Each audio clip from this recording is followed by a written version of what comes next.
கர்த்தருடைய பரிசுத்த நாமத்துக்கு ஸ்தோத்திரம். அன்பு தேவனுடைய பிள்ளைகளே, ஆசீர்வாதம் டிவி நேயர்களே, இதோ உங்கள் யாவருக்கும் கிருபையும் சமாதானமும் உண்டாவதாக. இதோ நம்முடைய ஊழிய பங்காளர் ஒருவருடைய குடும்பத்திற்கு நானும் மற்றும் சில சகோதரர்களுமாக சென்று அந்த குடும்பத்தினரை சந்தித்து அவர்களுக்கு கிருபையும் சமாதானமும் கர்த்தர் சமூகத்தில் உண்டாகும்படியாக கூறி, இதோ இப்பொழுதும் அவர்களோடு நாங்கள் சில நேரங்கள் இருந்து அவர்களுக்கு தேவ செய்தி ஒன்றையும் நான் வழங்கினேன். அவர்கள் குடும்பத்திற்காக ஜெபம் ஏறெடுத்திருக்கின்றோம். இந்த நேரத்தில் நான் வழங்கிய தேவ செய்தியினை நீங்களும் கேட்டு ஆசீர்வாதம் பெற உங்களுக்கு இதோ வழங்குகிறேன். வானத்தையும் பூமியையும் சமுத்திரத்தையும் நீரூற்றுகளையும் சிருஷ்டித்தவரும் அதை என்றென்றைக்கும் அரசாண்டு வருகிறவருமாகிய கர்த்தருக்கு ஸ்தோத்திரம். ஆமென், ஆமென், ஆமென். இதோ அன்பான இந்த அன்பு சகோதரர் துரை அவர்களுடைய குடும்பத்திற்கு, அதோடு கூட அவர்கள் வீட்டிற்கு அருகாமையில் இருக்கிற குடும்பத்தினருக்கு கூட இங்கு வந்திருக்கிறவர்களுக்கு மேட்பர் இயேசு கிறிஸ்துவின் நாமத்தினாலே அன்பின் வாழ்த்துக்களை நான் சொல்லிக் கொள்ளுகிறேன்.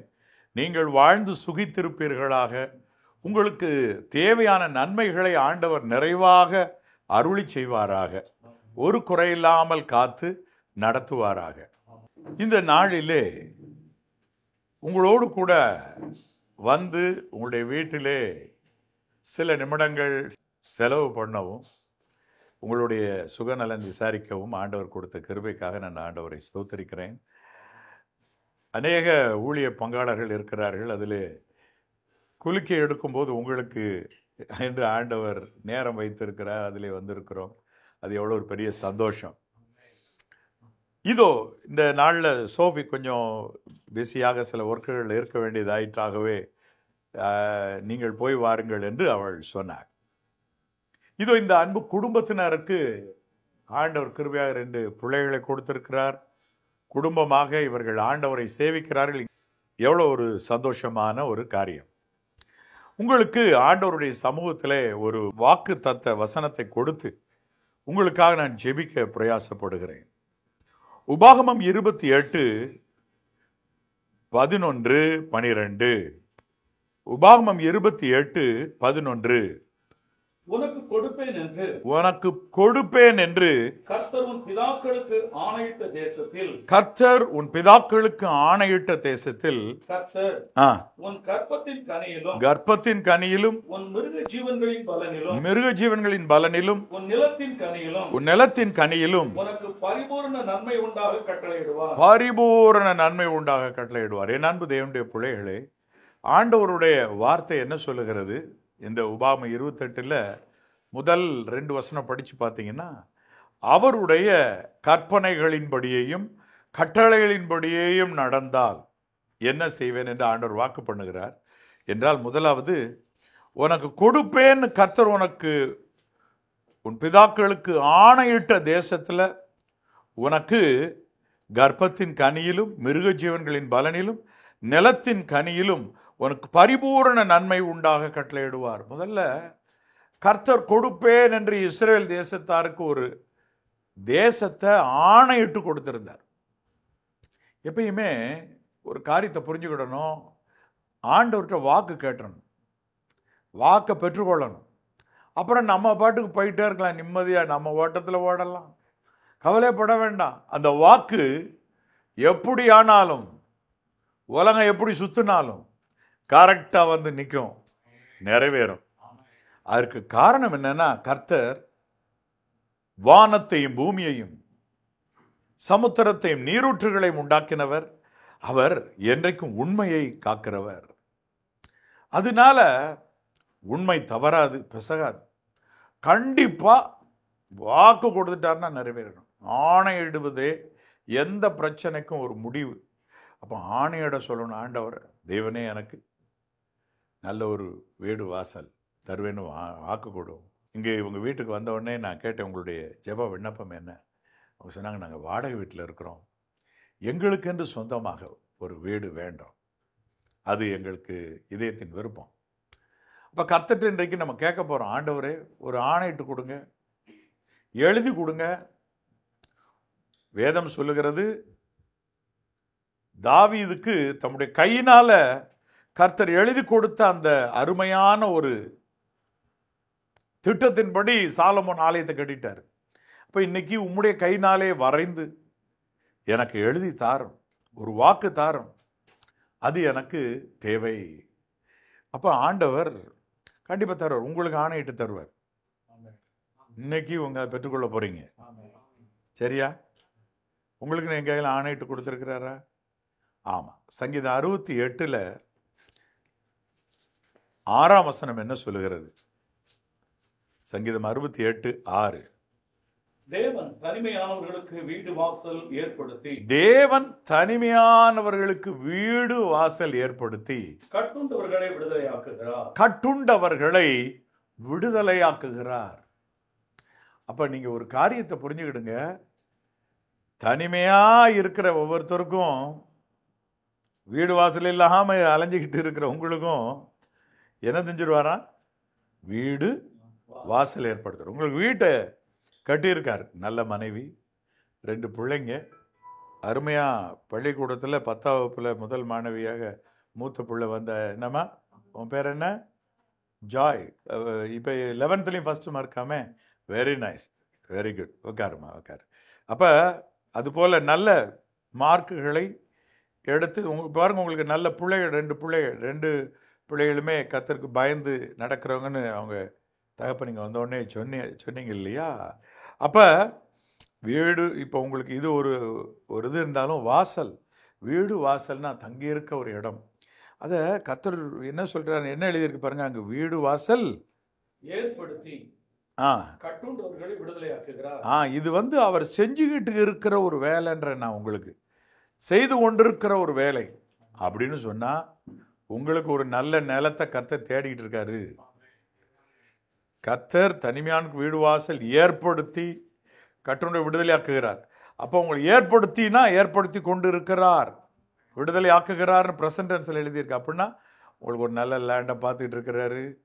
அதுக்கு உங்களுக்கு கையில் பணம் வந்து சேரணும், அப்புறம் நீங்கள் அதை வாங்கணும், அப்புறம் அதில் கட்டடத்தை கட்டணும். ஆமாம், அப்படி உங்களுக்கென்று ஒரு ஆணையிட்ட வசனம் இது தானே, வீடு வாசல் ஏற்படுத்துவார் அப்படின்னு ஒரு வாக்கு தத்தத்தை இன்னைக்கு பிடிச்சிக்கிடுங்க. இந்த ஒரு வேளை செய்தி டிவியிலிருந்து நேராக பார்த்துக்கிட்டு இருக்கிற சகோதர சகோதரிகளே, உங்களுக்கு தான் தனிமையானவர்களுக்கு வீடு வாசல் ஏற்படுத்துறது கர்த்தருடைய கடமை. அதை நீங்கள் புரிஞ்சுக்கிடுங்க, அவர் செய்வார். ஒரு தகப்பன் பிள்ளைக்கு திருமணம் செய்து வைக்க வேண்டிய கடமை இருக்கு இல்லையா? அந்த நேரத்தில் கல்யாணத்துக்கு தேவையான உடை எடுத்து கொடுப்பது, வெறும் கையை அனுப்பாமல் பாத்திர பண்டங்கள் வாங்கி கொடுத்து அனுப்புவது தகப்பனுடைய கடமை. ஆனால் தேவனுடைய கடமை என்ன? தேவன் தனிமையானவர்களுக்கு வீடு வாசல் ஏற்படுத்துகிறார். யாக்கோபு பாருங்க, தனியனா போறார், வெறும் கோலும் கையுமா போறாரு. படுக்கிறதுக்கு சரியான தலைநெல்ல போற வழியில் என்னது, கல்லை தான் தலைக்கு வச்சு படுக்கார். ஆனா வரும்போது பார்த்தீங்கன்னா 2 பரிவாரங்களோடு பிள்ளைகள்லாம் எத்தனை பேர் அருமையான குடும்பத்தோடு திரும்புகிறார். அழகா வீடு வாசல் ஏற்படுத்தி மந்தைகள் என்ன எல்லாம் ஆண்டவர் கொடுத்து அனுப்புறார். அப்போ ஒன்று புரிஞ்சுக்கிடணும், தனிமையாய் இருக்கிறவர்களுக்கு வீடு வாசல் கர்த்தர் ஏற்படுத்துகிறார். இந்த ஊருக்கு, சென்னை பட்டணத்துக்கு 1989 நான் அங்கே வீடியோ இன்ஜினியராக தெரிவு செய்யப்பட்டேன். அப்போ உடனே எனக்கு முதலாவது ஒரு தேவைப்பட்டது என்னென்னா, எங்கள் வீட்டில் இருக்க சைக்கிளை டேடி கொண்டாங்க அப்படின்னு. இப்போ சைக்கிளை ட்ரெயினில் போட்டு விட்றப்ப நானும் வர்றேன், உன் வீட்டை பார்க்கணும்னு சொல்லி வந்துட்டாங்க. அங்கேருந்து எக்மோர்லேருந்து cycle Thiruvanmiyur, Egmore to Thiruvanmiyur cycle. அப்புறம் இங்கே திருவான்மியூர்லேருந்து பஸ் ஏறி என்னுடைய வேலை ஸ்தலத்துக்கு போகும்போது பஸ்ஸில் ஒரே நெரிசலாக இருக்கும். அடடா, இது நம்முடைய பரிசுத்தத்துக்கு உகந்து வராது. ஆகவே உடனே அடுத்து ஒரு லெட்டரை போட்டேன். டேடி, உங்கள் பைக் எங்கே அனுப்புவீங்க? சைக்கிள் கொடுத்தீங்க, பைக்கை அனுப்புங்க. சரிப்பா, உடனே பைக்கு கொண்டு வரேன்னு சொல்லி பைக்கை கொண்டு வந்து கொடுத்தாங்க. மஸ்கட்னு அந்த காலத்தில் ஒரு பைக்கு. அந்த பைக்கை வச்சு ஆஃபீஸ்க்கு அதில் போவேன். ஏன்னா இங்கே பஸ்ஸில் ஒரே கூட்டமும் நெரிசலுமாக இருக்கும். அடடா, நம்ம பரிசுத்தத்தையே வாஞ்சிக்கிற நமக்கு இந்த கூட்ட நெரிசல் பிடிக்காது அப்படின்னு பைக்கில் போக ஆரம்பித்தேன். இப்போ நான் என்ன சொல்கிறேன்னா, தனியனாக இருந்தேன். கர்த்தர் இன்னைக்கு ஆண்டவர் குடும்பத்தை ஆசீர்வதித்து நல்ல ஒரு ஏற்ற மனைவி சோஃபியை கொடுத்தார். குணசாலியான ஸ்திரீ. அதே நேரத்தில் பிள்ளைகளை ஆண்டவர் கொடுத்தார். அதன் பின்பதாக நல்ல மருமகன்களை மகன்களாக கொடுத்தார். அதன் பின்பதாக பேரப்பிள்ளைகளையும் கொடுத்தார். இன்னைக்கு ஆண்டவர் கிருபையாக ஊழியத்தையும் ஆசீர்வதித்து நடத்துகிறார். இப்போ நான் என்ன சொல்கிறேன் கேளுங்க. வெறும் சைக்கிளில் எக்மோர் டு திருவான்மியூர் போனதை மறக்காதீங்க. சரிதானா? Egmore to Thiruvanmiyur cycle right. ஆமாம், பைசைக்கிள் ரைட் எக்மோர் டு திருவான்மியூர்னு எழுதி வைக்கணும் உங்கள் வீட்டில். பிரதரே ஆண்டவர் ஆசீர்வதிப்பார், நம்மளை ஆசீர்வதிக்காமல் இருக்க மாட்டார். கண்டிப்பாக செய்வார். ஒரு பானை சொத்துக்கு ஒரு சோறு பதம், அவ்வளோதான். உங்களை ஆசீர்வதிப்பார், அருமையாக நடத்துவார். ஒன்றும் கவலையே பட வேண்டாம். திக்கற்ற வேளையிலே பக்கபலம் இயேசு, எக்காலமும் உனக்கு தக்க துணை இயேசு, தக்க துணை இயேசு. காலை தள்ளாட ஒட்டார், உன்னை காக்கிறவர் உறங்கார். காலை தள்ளாட ஒட்டார், உன்னை காக்கிறவர் உறங்கார். காலையிலும் மாலையிலும், காலையிலும் மாலையிலும், எவ்வேளையிலும் அணைப்பார். திக்கற்ற வேளையிலே பக்கபலம் இயேசு, எக்காலமும் உனக்கு தக்க துணை இயேசு, தக்க துணை இயேசு. நம்ம கிட்ட ஏதோ ஒன்று கண்டுபிடிச்சிருக்காரு. அதனாலதான் இப்படி தலையில தூக்கி வச்சு ஆடுறீங்களேன்னு சிலர் சொல்ற மாதிரி தோளில் சுமந்துக்கிட்டு போறேன்றாரு ஆண்டவர். என்னப்பா உங்க ஆண்டவருக்கு உங்களை தோளில் சுமக்கிறதுக்கு என்ன இருக்கு? இஸ்ரவேல்கிட்ட சொன்னார்ல, இது வரைக்கும் நான் உங்களை தகப்பன் பிள்ளையை தோளில் சுமக்கிற போல சுமந்து வந்தேன்ல. அப்படி நம்மகிட்ட என்ன இருக்கு? ஏதோ ஒன்று விசேஷமா இருக்கு. அது வேற இன்னும் இல்லை. கர்த்தர் பக்தி உள்ளவனை தமக்கென்று தெரிந்து கொண்டார். தேவ பக்தி இம்மைக்கும் மறுமைக்கும் பிரயோஜனமான ஒன்று என்று வேதம் சொல்லுகிறது. அது நம்மகிட்ட இருக்கிறது ஒன்றை வச்சு ஆண்டவர் நம்முடைய வீடு தேடி வர்றாரு. ஷோல்டர்ல தூக்கி வச்சுக்கிட்டு ஆண்டவர் என்னாடு நடத்திக்கிட்டு இருக்காரு. அப்போ இவ்வளவு செய்கிறவர் இஸ்ரவேலருக்கு ஆணையிட்ட மாதிரி உங்களுக்கும் அழகா ஒரு அருமையான வீட்டை கொடுப்பார். வீடு பிரதேச அன்னைக்கு எங்களை கூப்பிடுங்க, நான் அன்னைக்கு சோபியாவோடு வருகிறேன். விசுவாசத்தில் எப்படி அழகா சொல்றேன் பார்த்தீங்களா? உங்கள் கையில் கிடச்சிரும். அப்படி செய்யும்போது வந்து அன்னைக்கு அந்த வீட்டை ஜெபம் பண்ணி டெடிகேட் பண்ணலாம். அன்னைக்கு சொல்லணும், பிரதர் நீங்கள் சொன்னீங்க Egmore to Thiruvanmiyur cycle ride. என்ன? ஆமாம், அது வந்து நீங்கள் சொன்னீங்க பிரதர், நான் விசுவாசித்தேன். கர்த்தர் எங்களை இன்னும் ஆசீர்வதித்தார். ஒன்று ஆணையிடணும், ஆணையிடுதல். அப்போ ஆணையிட்டார் நமக்கு. இன்னைக்கு தனிமையானவர்களுக்கு வீடு வாசல் ஏற்படும். அவ்வளோதான், முடிஞ்சு, சாப்டர் க்ளோஸ்ட். நாங்கள் தனிமையானவர்கள் தான் ஆண்டவர். எந்த பேங்க் எங்களுக்கு உதவலை. பேங்க் தானாக வந்து உதவுமா? போய் லோன் கேட்டால் உதவும். ஆண்டவரே தானாக எதுவும் வராது, நீர் மட்டும்தான் எங்களை தானாக தேடி வந்து எங்களுக்கு இறங்கும். நாங்கள் திக்கற்றவர்கள். சங்கீதம் 68:5 சொல்லுது, திக்கற்ற பிள்ளைகளுக்கு அவர் தகப்பன். விதவைகளுக்கு அவர் நியாயம் விசாரிக்கிறவர். அப்ப தகப்பன் அப்படின்னு அப்பா பிதாவன் எல்லாரும் கூப்பிடுறோம். திக்கற்ற பிள்ளைகள் ரொம்ப உரிமையா கூப்பிடுறாங்க. ஏன்னா அவருடைய தகப்பனே எழுதப்பட்டிருக்கு, தகப்பன். அப்ப ஆண்டவருடைய கைகளில் உங்களை ஒப்பு கொடுத்து எங்களுக்கு ஆணையிட்டு இருக்கிறீர், எங்களுக்கு தருவீர், நிச்சயமாய் செய்வீர். இங்க ஒரு வீடு மாதிரி பரலோகத்திலே நமக்கு ஒரு வாசஸ்தலத்தை ரெடி பண்ண போயிருக்கிறாரு ஆண்டவர்.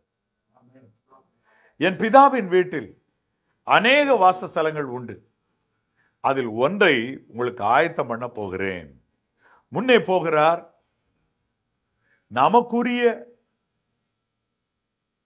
ஒரு நித்திய வாசஸ்தலம். இங்க ஊர் உலகத்துல ஒரு வாசஸ்தலம் வாடுறதுக்கு, ஆனா நித்திய வாசஸ்தலம், நித்திய வீடு.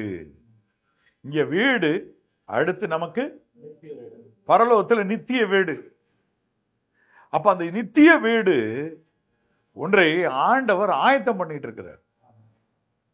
அநேக வாசஸ்தலங்கள் இருக்குப்பா, நான் ஃபுல்லா ஆயத்தப்படுத்திட்டு இருக்கேன், நான் உனக்கு தேவை, இதெல்லாம் உன்னுடைய இதே விருப்பம், அதெல்லாம் பார்த்து அதே மாதிரி அங்கே உங்களுக்கு மாடிஃபை பண்ணி அழகாக ஒவ்வொருத்தருக்கும் செய்துக்கிட்டே இருக்கார் ஆண்டவர். ஒரு ஊழியக்கார் சொல்லுவார், கரெக்டாக எல்லாருக்கும் செய்து முடிச்சோன்னே வந்துடுவார் அப்படின்னு சொல்லி. எல்லாருக்கும் ஒர்க் பண்ணிட்டு இருக்காரு. ஊரில் இருக்க தேவ பிள்ளைகள் எல்லாருக்கும் ஒர்க் பண்ணிட்டு கரெக்டாக முடிப்பாரான். கடைசி தேவையான ஃப்ளவர் வாஸ் எதுன்னு ஒரு வீட்டில் வச்சோ நீங்கள் வேறு வந்துடுவாருன்னு சொல்லுவார். நான் ஆயத்தம் பண்ண போகிறேன்ப்பா, நான் ஆயத்தம் பண்ணிட்டு இருக்கேன், வந்துடுவார். ரெடி ஆயிடுச்சா? ஒரு வசனம் சொல்லுது, வலைகள் நிறைந்த போது மீன்களை கரையில் எழுப்பார்கள், ஆகாதவளை வெளியே போடுவார்கள். அப்போ அது நித்திய நியாய தீர்ப்பு நாளை குறிக்குது. நல்ல விட சேர்க்கிறார்கள், மீன் சேர்க்கிறது. அப்போ வலை நிறைகிறது போல ஒரு குறிப்பிட்ட அளவு தேவனுடைய சித்தம் நிறைவேறுகிற பொழுது ஒரு வேளை அப்படி இருக்குமோ அப்படின்னு சொல்லி நான் யோசிக்கிறது உண்டு. அது எந்த அளவு நம்ம எடுக்க முடியுமோ தெரியல. ஆனால் ஒரு குறிப்பிட்ட வேளை வருகிறது. பிதா என்ன சொல்றாரு, எல்லாரும் ரட்சிக்கப்படணும் அப்படின்னு காத்திருக்கிறார். என்றாலும் எல்லோரும் ரட்சிக்கப்படணும் காத்திருந்து அநேகர் அழிவுக்கு நேரா போய் நரகத்தின் கூட்டம் பெருகிட்டே போயிடவும் கூடாது. இல்ல, இன்னைக்கு ஆண்டவர் வருவாரானால் ஒரு கூட்ட ஜனம் உத்தமமா பரிசுத்தத்தை நீதியை பின்பற்றணும். எத்தனை ஜனம் இருக்கக்கூடும்? ஒரு 10ல் 1 பங்கு. 800 கோடினா 80 கோடி தேருமா? சரி, இன்னைக்கு ஒருவேளை நம்ம பாதி எடுப்போம், 80 கோடி 400 கோடி தேருன்னு எடுத்துக்கிடுவோம். சொல்றேன், 400 கோடி நீதிமான்கள் பரிசுத்தவான்கள் பூமியில இருக்காங்கன்னு எடுத்துக்கிடுவோம், உதாரணத்துக்கு சொல்றேன். அப்படின்னா மீத 400 கோடி அழித்தானே போகுது, நரகத்துக்கு நோக்கி போகும்ல. அன்னைக்கு அவர் வருகைன்னா இதே இது 1500 கோடி ஜனத்தொகை மாறுதுன்னு வைங்க. இன்னைக்கு 800, அன்னைக்கு 1600. அப்போ நரகத்துக்கு போகிற கூட்டம் எவ்வளவு பெருகும்? ரொம்ப இருக்கும். அது 800 கோடிக்கு அதிகமாக இருக்கும். இன்னைக்கு 400, அன்னைக்கு. அப்போ எல்லாரும் ரட்சிக்கப்படணும்னு விரும்புவார். ஆனால் நரகத்துக்கு போகிற வேகம் அதிகமாக இருக்கிற பார்த்தோன்னே கரெக்டாக ஒரு இடத்துல நிற்கிறாருன்னு நினைக்கிறேன். அந்த இடத்துல தான் அவர் குமாரனை அனுப்புகிறாரா இருக்கும். அதனால் அந்த வேளை வரும்பொழுது நமக்கு நித்திய வீடு, தங்கள் நித்திய வீடுகளில் உங்களை ஏற்றுக்கொள்வார் உண்டாகும் பொருட்டு அப்படின்னு எழுதியிருக்கு. நித்திய வீடு, என்னன்னைக்குமா இருக்க போகிற வீடு, அது ஒன்று ஆண்டவர் வாக்கு பண்ணியிருக்கார். இல்லாத இருந்தால் நான் உங்களுக்கு சொல்லியிருப்பேன். இல்லாத இருந்தாலும் உங்களுக்கு முன்னமே சொல்லிப்பா, பிதாவின் வீட்டில் அங்கெல்லாம் ஒன்றும் இல்லைப்பா, சும்மா பிளாட்ஃபார்மில் தான் நீங்கள் படுக்கணும் அப்படின்னு சொல்லியிருப்பார். இல்லைப்பா, இருக்குது, வீடுகள் இருக்குது. ஏன்னா தேவன் எப்படிப்பட்டவரோ, நம்மளெல்லாம் வெறும் எல்லாரும் கிரவுண்டில் படுத்துரு ரெஸ்ட் பண்ணுங்கன்னு சொல்லி விட்டுருவாரா என்ன இது பரலோகத்தில் அப்படின்னு? இல்லை, வாசலங்கள்லாம் இருக்குது, இல்லைன்னா சொல்லியிருப்பேன் நான். இருக்குது. அதில் ஒன்றை உங்களுக்கு ஆயத்தமும் பண்ண போகிறேன். எப்படி? நம்முடைய இதய விருப்பங்களெல்லாம் பார்த்து பார்த்து ஆயத்தம் பண்ணி அழகா அந்த நாள் வரும்பொழுது வருகையிலே அவர் நம்மை அழகாக ஏற்றுக்கொள்வார். அப்போ நமக்கு ஆணையிட்டு விட்டார். நம்பர் 2, ஆணையிட்ட தேசத்தில் உபாகம் 28:11, உன் கர்ப்பத்தின் கனியிலும் உன் மிருக ஜீவனின்களின் பலனிலும் உன் நிலத்தின் கனியிலும் உனக்கு பரிபூரண நன்மை உண்டாக கட்டளையிடுவார். நிலத்தின் கனின்னா வேலை செய்யறதுல, நம்முடைய தோட்டத்தில் மிருக ஜீவன்கள், நம்முடைய மிருக ஜீவன்கள். கர்ப்பத்தின் கனி என்பது உங்களுடைய பிள்ளைகளில் பரிபூரண நன்மை உண்டாக கட்டளையிடுவார். பரிபூரண நன்மை ஆண்டவர் கட்டளையிடுவார் நிச்சயமாக. கவலையே வேண்டாம். அவர்களுடைய எதிர்காலத்தை, பிள்ளைகளுடைய எதிர்காலத்தை குறித்த கவலையே வேண்டாம். ஆணையிட்ட தேசம் கண்டிப்பாக ஒரு வீட்டில் பூமியில் ஒரு வீடு தருவார். நித்திய வீடு ஒன்றும் கொடுவார். மனசில் எழுதிக்கணும். இன்னைக்கு செய்தியை கேட்குற நீங்கள் டிவிலையோ யூடியூப்லையோ எதுலையோ நீங்கள் பார்க்கலாம். ஒரு வீடு எனக்கு நிச்சயம்ங்க. ஒரு நிலம் தருவார், வீடு தருவார். பரலோகத்தில் எங்களுக்கு ஒரு வாசஸ்தலத்தை ஆயத்தம் பண்ணி வைக்கிறார், அதுவும் தருவார். நான் கைவிடப்பட்டவன் அல்ல, கைவிடப்பட்டவள் அல்ல என்று சொல்லி சந்தோஷமாய் நீங்கள் ஆண்டவரை மனதார துதிக்கலாம். கர்த்தருடைய பரிசுத்த நாமத்துக்கு ஸ்தோத்திரம். உங்களுக்கு இந்த மூன்றிலையும், கர்ப்பத்தின் கனியிலும், மிருக ஜீவன்களின் பலனிலும், நிலத்தின் கனியிலும் பரிபூரண நன்மை உண்டாக கட்டளையிடுவார். அப்ப இந்த பரிபூர்ண நன்மை எப்ப வரும் அப்படின்னா, நம்ம ஆண்டவருடைய வசனத்துக்கு எவ்வளவு பெர்சன்டேஜ் கீழ்ப்படிஞ்சுடுறோமோ அவ்வளவு பெர்சன்டேஜ் வந்துடும். 100% ஆண்டவருடைய வார்த்தையின்படி நடத்தா 100% உங்களுக்கு வாக்குத்தத்தம் நிறைவேறும். வாக்குத்தத்தம் எவ்வளவு பெர்சன்டேஜ் அவர் நிறைவேற்ற முடியும்? அதான் முதல்ல இது கை கொண்டால் இதை நான் உனக்கு செய்வேன்னு சொல்லிட்டாருல. அப்ப நீங்க கை கொள்ளுங்க, கை கொண்டுருங்க, வார்த்தையின்படியே நடங்க, வசனத்தின்படி கர்த்தருடைய வேதத்தின்படி நடக்கிற உத்தம மார்க்கத்தார் பாக்கியவான்கள்.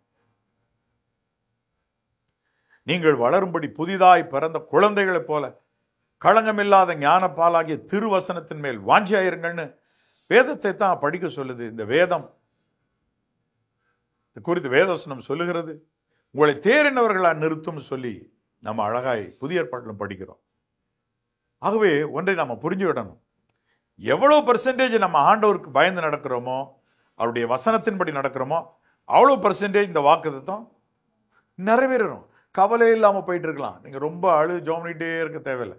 வாக்குத்தத்தத்தின்படி ஆணையிட்டு இருக்கிறார். இந்த வசனம்லாம் ஆணை எழுதி கொடுத்துருக்கிறார். ஒருத்தவங்க வந்து உங்களுக்கு தர சொல்றாங்க, உங்க அப்பா சொல்றாங்க, எப்பா இந்த வீடு நீ எடுத்துக்க அப்படின்னு சொல்றாங்கன்னு வைங்களேன். எப்பா அண்ணன் வந்து கேட்பான், இது எனக்கு நீங்க சொன்னீங்கன்னு எப்படி தெரியும்? நீங்க ஒருவேளை இந்த உலகத்தை விட்டு போயிட்டீங்கன்னா என்னது? சரிப்பா நான் எழுதுறேன், பேப்பர் ஒரு பத்திரம் வாங்கிட்டு வா. உடனே அவங்க எழுதுறான் கைடு, இது என்னுடைய முழு நல்ல நினைவில் இருக்கும்போது என் பிள்ளைகளுக்கு எழுதின இந்த மாதிரி செட்டில்மெண்ட், இது உடனே எழுதி இந்த வீடு இவனுக்கு, இது இந்த நிலம் இவனுக்கு என்று எழுதி கொடுத்துறாங்க. எழுத்து வடிவத்திலே வரணும். வந்துருச்சு. வாக்கு பண்ணினது எழுத்துல இருக்கிறது. அப்ப நீங்க உறுதியா பிடிச்சுக்கிடுங்க. அதனால அவர் எப்படி அதை நிறைவேற்றார் பாருங்க. 12ஆம் வசனம்.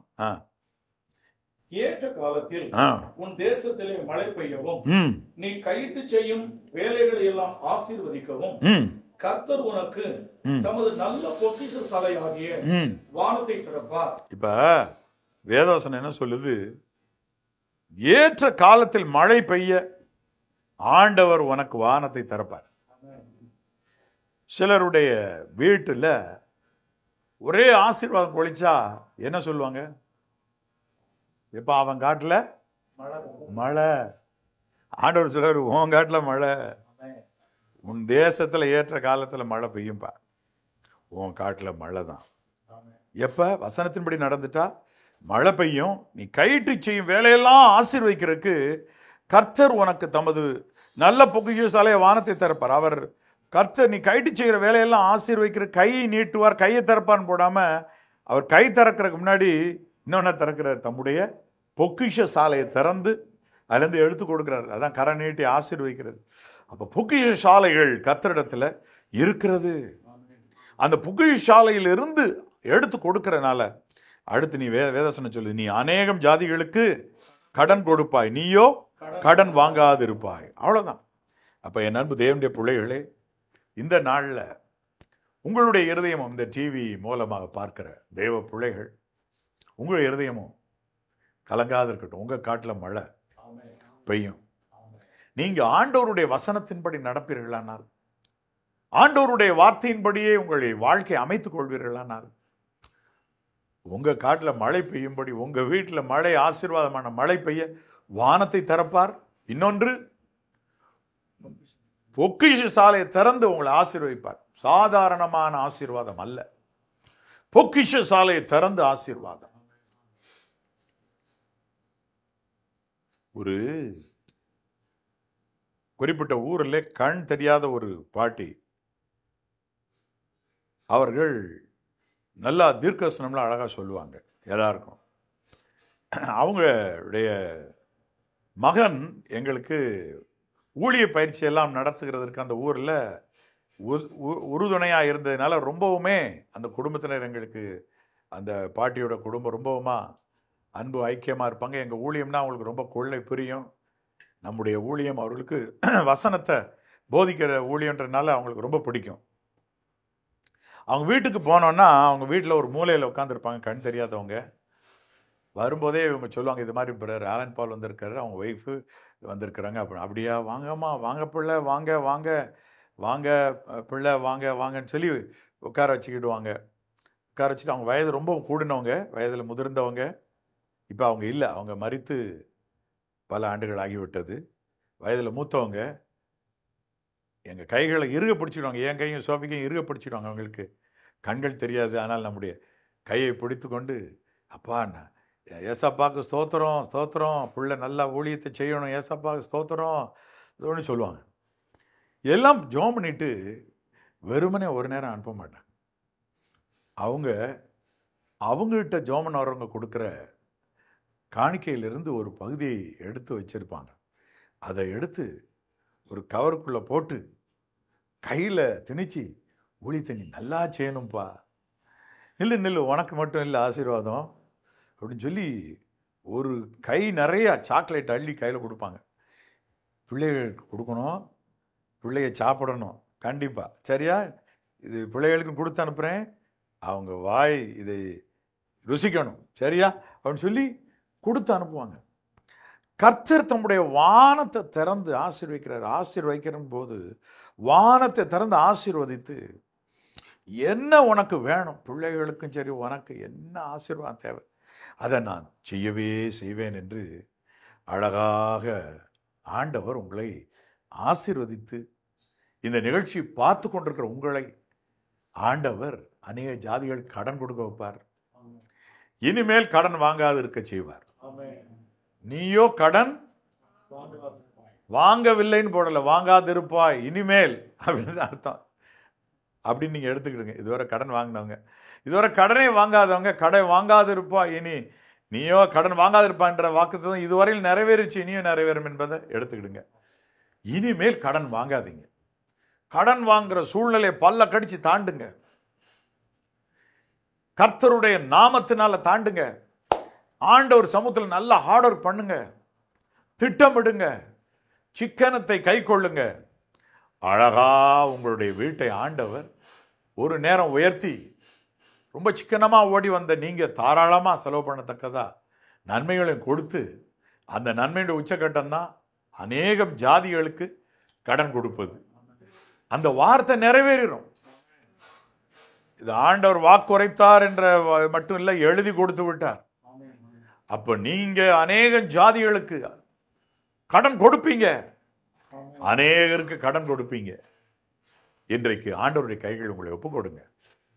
ஆண்டவர் உங்களை ஆசீர்வதிக்க ஒரு ஜெபம் செய்வோமா? நாம் ஜெபம் பண்ணுவோம்.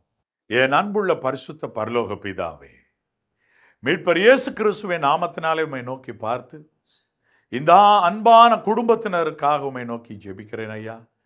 அன்பு சகோதரரை, அன்பு சகோதரியை, 2 பிள்ளைகளை உம்முடைய கைகளிலே விசேஷ விதமாய் ஒப்புவித்து ஜெபிக்கிறேன் கர்த்தாவே. இவர்களுக்கு பொல்லாப்பு நேரிடாமலும் வாதை அணுகாமலும் நீர் எழுதி கொடுத்திருக்கிற வார்த்தையின்படியே காத்துக்கொள்ளும் கர்த்தாவே. சங்கீதத்தில் புஸ்தகத்தில் எழுதி கொடுத்திருக்கிறீரே, அந்த வார்த்தைகளை நிறைவேற்றும் கர்த்தாவே. மட்டுமல்ல கர்த்தாவே, தேவரீர் மனம் இறங்கி மனமுருகி உம்முடைய பிள்ளைகள் பரிசுத்த ஆவியினால் நிரம்பி எல்லா விதத்திலும் வாழ்ந்திருக்கும்படிக்கு அனுகிரகத்தை நீர் செய்ய வேண்டும் என்று சொல்லி நான் ஜெபிக்கிறேன். அது மட்டுமல்ல கர்த்தாவே, நீர் எழுதி கொடுத்திருக்கிற வாக்கு தத்தத்தின்படி இஸ்ரவேலருக்கு ஆணையிட்டது போல சங்கீதம் 68:6 எங்கள் எல்லோருக்கும் ஆணையிட்டு இருக்கிறீர் ஐயா. வீடு வாசல் ஏற்படுத்தி எல்லா விதத்திலும் உடைய பிள்ளைகளை அருமையாய் நடத்தும்படியாக, உடைய பிள்ளைகளுடைய கண்களை ஆனந்த கண்ணீரினால் நிரப்பும்படியாக ஜெபிக்கிறேன். இதோ இங்கு கூட வந்திருக்கிற வீட்டிற்கு அருகாமையில் உள்ள குடும்பத்தினர், மற்றவர்கள் ஒவ்வொருவருக்காக ஜெபிக்கிறேன் கர்த்தாவே. இந்த வீடு ஒரு சமாதானத்தின் வீடாக, அப்பத்தின் வீடாக, ஆண்டவருடைய ஆசீர்வாதம் பெற்ற வீடாக இருக்கும்படியாக உம்மை நோக்கி ஜெபிக்கிறேன் ஐயா. பிள்ளைகள் படித்த ஆளாகட்டும். எத்தீமையும் பிள்ளைகளை அணுகாமல் காத்துக்கொள்ளும். சகோதரர் கைட்டு செய்கிற காரியங்களை ஆசீர்வதியும். சகோதரி செல்லுகிற பணியிலும் உம்முடைய கரம் கூட இருப்பதாக. எந்நாளும் இவர்களை நிலைநிறுத்தி காத்துக்கொள்வீராக. ஒரு குறைவில்லாமல் காத்துக்கொள். மீட்பர் இயேசு கிறிஸ்துவின் நாமத்தினால் ஜெபம் பண்ணி கொண்டிருக்கிற இந்த நேரத்திலே டிவியின் மூலமாக என்னை பார்த்து கொண்டிருக்கிற சகோதர சகோதரிகள், யூடியூப் மூலமாக பார்த்து கொண்டிருக்கிற சகோதர சகோதரிகள் ஒவ்வொருவரையும் தொடுவீராக. நீர் எழுதி கொடுத்து விட்டீர். ஆணையிடுவதுதான் எந்த காரியத்திற்கும் தெளிவான முடிவு. ஆகவே நீர் எழுதி கொடுத்ததின்படி உடைய பிள்ளைகளை ஆதரித்தருளும். மீட்பர் இயேசு கிறிஸ்துவின் நாமத்தில் பிதாவே, ஆமென், ஆமென். என் ஆத்துமாவே கர்த்தரை ஸ்தோத்திரி, என் முழு உள்ளமே அவருடைய பரிசுத்த நாமத்தை ஸ்தோத்திரி. என் ஆத்துமாவே கர்த்தரை ஸ்தோத்திரி, கர்த்தர் செய்த சகல பாரங்களையும் மறவாதே. ஆமென், ஆமென். கர்த்தராகிய இயேசு கிறிஸ்துவின் கிருபையும் பிதாவின் அன்பும் பரிசுத்த ஆவியானவருடைய அந்யோன்ய ஐக்கியமும் உங்கள் அனைவருடனே கூட என்றும் என்றும் உள்ள சதா காலங்களும் நிலைத்திருப்பதாக. God bless you all. God bless you. God bless you. God bless you. God bless you. Right. கர்த்தருடைய பரிசுத்த நாமத்துக்கு ஸ்தோத்திரம்.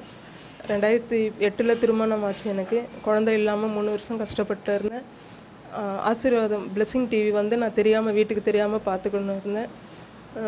பார்த்துக்கொண்டு இருக்கிறப்போ தாம்பரத்தில் 2011 பிப்ரவரி மாதம் கூட்டம் வச்சாங்க, ஆசீர்வாத கூட்டம் வச்சாங்க. அந்த கூட்டத்தில் வந்து கலந்துக்கினேன். 3 மாதத்துலேயே நான் கன்சீவ் ஆனேன். இப்போ எனக்கு 2 குழந்தைங்க இருக்காங்க. அப்போ நீங்கள் ஜோம் பண்ணீங்களா? அந்த கூட்டத்துக்கு வந்து ஜோம் பண்ணீங்களா? பிள்ளை செல்வத்துக்கு கருத்து தரணும். ஆமாங்கண்ணா. ஓ ரைட், ஓகே. கர்த்தர் இவர்களுக்கு பிள்ளை செல்வத்தை அந்த கூட்டத்திலே வைத்து கேட்டிருக்கிறார்கள். கர்த்தர் அவர்களுக்கு பிள்ளை செல்வத்தை அருளி இந்த மூத்த மகள் என்ன பிளஸி என்ன படிச்சுட்டு இருக்கமா? 9th ஸ்டாண்டர்ட் படிக்கிறா. இப்போ பாருங்கள், வருஷங்கள் ஓடிடுச்சு. இப்போ ஏறக்குறைய 14 வயது இருக்குமா? அவ்வளோ வளர்ந்துட்டாங்க. 14. அடுத்து இன்னொரு பிள்ளை. உன் பேர் என்ன? ஜெசி. 2 பிள்ளைகளை கர்த்தர் கொடுத்துட்டாரு. ஆண்டவர் இந்த குடும்பத்தினருக்கு நாங்கள் இங்கே இந்த அன்பான பங்காளர் வீட்டிற்கு வந்தப்போ அவங்களும் பங்காளராக தான் இருக்கிறாங்க. வீட்டு கிட்டத்தில் இருக்காங்க. அவங்களும் ஓடோடி வந்துட்டாங்க. எவ்வளோ ஒரு அன்பான ஒரு செயல்பாடு. கர்த்தர் இவர்களுக்கும் ஒரு அற்புதத்தை செய்திருக்கிறார். அதுக்காக கர்த்தருடைய நாமத்தை நாம் உயர்த்துவோம்.